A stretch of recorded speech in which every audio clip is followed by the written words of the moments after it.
Gagawa tayo ngayon ng combo milk matcha. Ang gagamitin kong gatas, syempre wala nang iba, itong birch tree full cream milk. Ang matcha naman na ihalo ko ay itong matcha na ceremonial grade. Tignan natin kung maganda ang magiging effect niya sa ating blood sugar. Kaya nakapagtimpla na tayo ng 3 scoop ng birch tree. Sa separate na baso, maglalagay naman tayo ng kalahating teaspoon o 1 teaspoon ng matcha powder.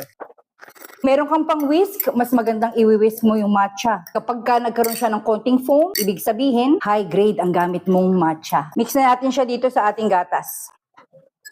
Bago natin siya inumin, i-check na muna natin ang baseline ng ating blood sugar.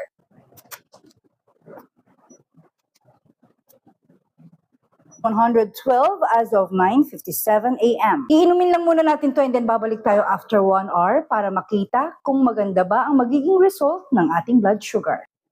Ang gusto ko siyang lagyan ng sweetener. Etong lalagay ko, Equal Gold. Ikaw naman, kahit na anong klaseng sweetener na meron ka dyan, pwede na. Huwag lang white sugar. Pwede. Parang masarap siyang lagyan ng ice. Sa init ng panahon ngayon, pwede. Perfect! Sarap. Lasa siyang milky barley. Sa init ng panahon ngayon, nakaka-refresh siya.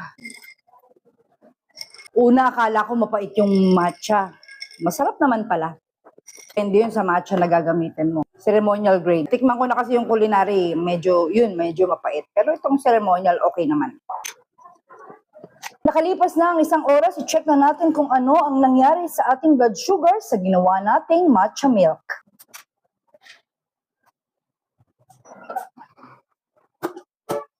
$118 as of 11:20 a.m. 6 milligrams per deciliter ang naging galaw ng ating blood sugar.